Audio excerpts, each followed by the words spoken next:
अस्सलाम वालेकुम dear friends. आज जो हमारा टॉपिक है that is female reproductive system, यानी फीमेल रिप्रोडक्टिव सिस्टम क्या होता है। पहले हम देखेंगे जो फीमेल रिप्रोडक्टिव सिस्टम होता है it is complex than male reproductive system, क्योंकि इनकी जो फंक्शन है वो मेल रिप्रोडक्टिव से थोड़ा ज्यादा है। नंबर फर्स्ट वन कौन सी फंक्शन है, it is concerned with formation of ओवा, यानी जो एग्स होते हैं वो कहाँ पे बनते हैं, फीमेल रिप्रोडक्टिव सिस्टम में बनते हैं। नंबर सेकंड फर्टिलाइजेशन, यानी इसकी जो नंबर सेकंड फंक्शन है फर्टिलाइजेशन भी कहाँ पे होती है, यानी जो फीमेल रिप्रोडक्टिव सिस्टम, एक तो एग्स बनते हैं उसके बाद फर्टिलाइजेशन यानी fusion of male and female gamete कहाँ पे होता है, जो फीमेल रिप्रोडक्टिव सिस्टम होता है। तीसरी फंक्शन क्या है, फीटल डेवलपमेंट, यानी फीटल डेवलपमेंट भी जाइगोट से लेके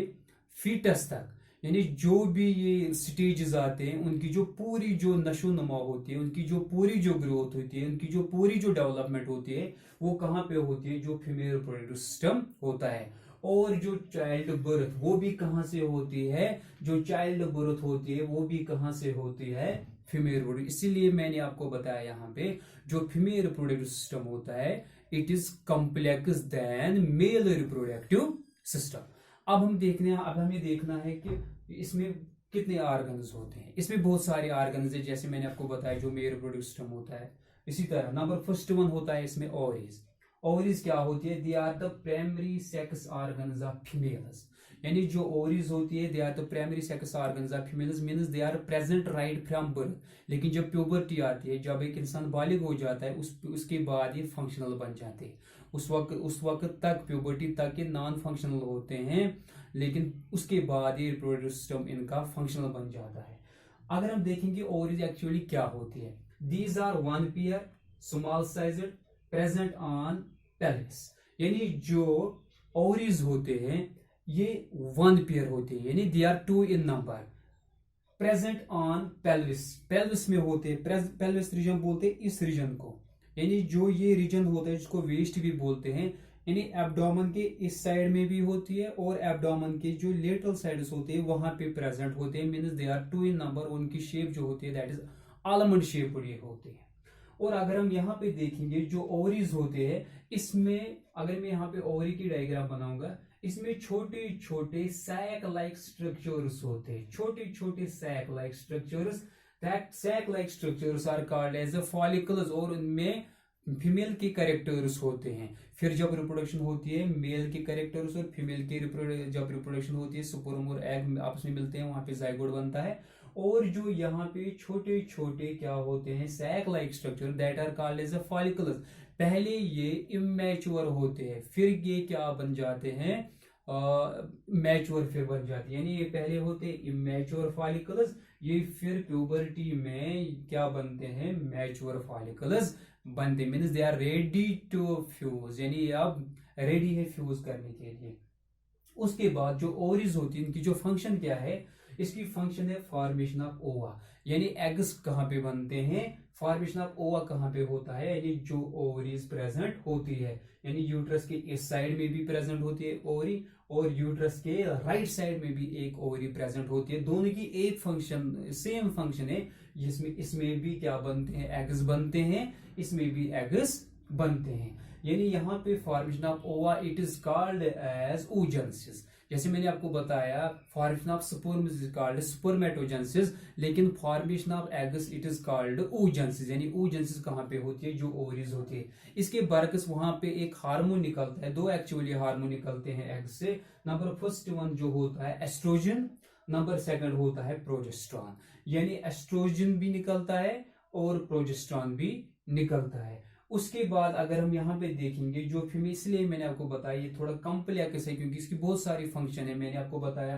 फॉर्मेशन ओवा भी होता है, फर्टिलाइजेशन भी, फीटल डेवलपमेंट भी, चाइल्ड बर्थ भी वहां से होती है। उसके बाद इसका दूसरा पार्ट है दैट इज फैलोपियन ट्यूब्स, जो मैंने यहाँ पे ये ओवरी है, ये ओवरी है, इसमें से यहां से चला जाएगा हर मंथ में। नंबर फर्स्ट वन एक ओवरी से एक मंथ में एग चला एग निकलता है और दूसरे मंथ में दूसरे से जो यानी जो दूसरी जो ओवरी होती है वहां से एग निकलता है। फिर वो इस ट्यूब्स में चली जाती है, जो ये ट्यूब्स होते हैं इनको बोलते हैं ओविडक्ट, या इसका दूसरा नाम है फैलोपियन ट्यूब्स। और ये फैलोपियन ट्यूब्स क्या होते हैं, दीज आर मस्कुलर ट्यूब्स, यानी ये मस्कुलर ट्यूब्स होते हैं, they carry egg from ovary to uterus, यानी यहां से एग इसमें चला जाता है फिर लास्ट में यूट्रस में चला जाता है, means it carries egg from ovary to uterus. इसका दूसरा, उसकी हम दूसरी फंक्शन अगर देखेंगे, it is also called as, fallopian tubes are also called as fertilisation canal. Fertilisation canal इनको हम क्यों कहेंगे, क्योंकि fusion of male and female gamete, fusion of sperm and egg वो कहाँ पे होता है, वो एक्चुअली कहाँ पे होता है, जो फैलोपियन ट्यूब्स होते हैं, यानी यहाँ पे स्पर्म डिस्चार्ज होती है, फिर वो वहाँ यहाँ चले जाते हैं और यहाँ से एग निकलता है, और वो जाइगोट कहाँ पे बनता है, जो एक्चुअली क्या होता है, जो फैलोपियन ट्यूब्स होते हैं, they are also called as the fertilisation canal, ये इनकी फंक्शन है। यानी नंबर फर्स्ट फंक्शन मैंने आपको बताया, they carry egg from ovary to uterus. Number second, it is also called as fertilisation canal, क्योंकि जब मेल एंड फीमेल गेमेट वो कहाँ पे मिलते हैं, फर्टिलाइजेशन कैनाल में, मींस फैलोपियन ट्यूब्स में। उसके बाद है तीसरा part, that is called as uterus, यानी अब अगर हम देखेंगे, अब तीसरा पार्ट है इसका, that is called as uterus. जो यूटेरस जो होता है, यूटेरस दिस पोर्शन, यानी this are ovary, this is fallopian tube, और जो यहाँ पे ये पेयर शेप्ड स्ट्रक्चर होता है, that is called as uterus, यानी जिसमें बेबी होता है प्रेगनेंसी पीरियड, यानी जेस्टेशन पीरियड या प्रेगनेंसी पीरियड में तक, वो जाइगोट से लेके फीटस तक वो कहाँ पे बन रहता है, इसमें जब तक इसकी पूरी डेवलपमेंट नहीं हो जाएगी। अगर हम यहाँ पे देखेंगे, जो यूट्रस होता है, यूट्रस एक्चुअली क्या होता है, यूट्रस को दूसरा नाम इसका है, दैट इज वोम,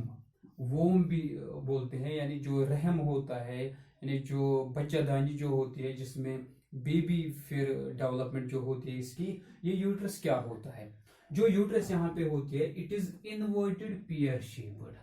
यानी ये इनवर्टेड पियर शेप्ड होता है, pear shaped structure, pear shaped structure कहाँ पे, लाइज बिहाइंड यूरिनरी ब्लैडर, यानी it lies behind urinary bladder, यानी जो यूरिनरी ब्लैडर होता है, यूट्रस उसी के पीछे होता है। और अगर हम देखेंगे यूट्रस की फंक्शन क्या है, अगर फर्टिलाइजेशन होगी, यानी इसकी शादी हो चुकी होगी, अगर फर्टिलाइजेशन होगी तो जो बेबी होता है उसकी जो पूरी डेवलपमेंट है वो कहाँ पे होती है, यूट्रस में होती है।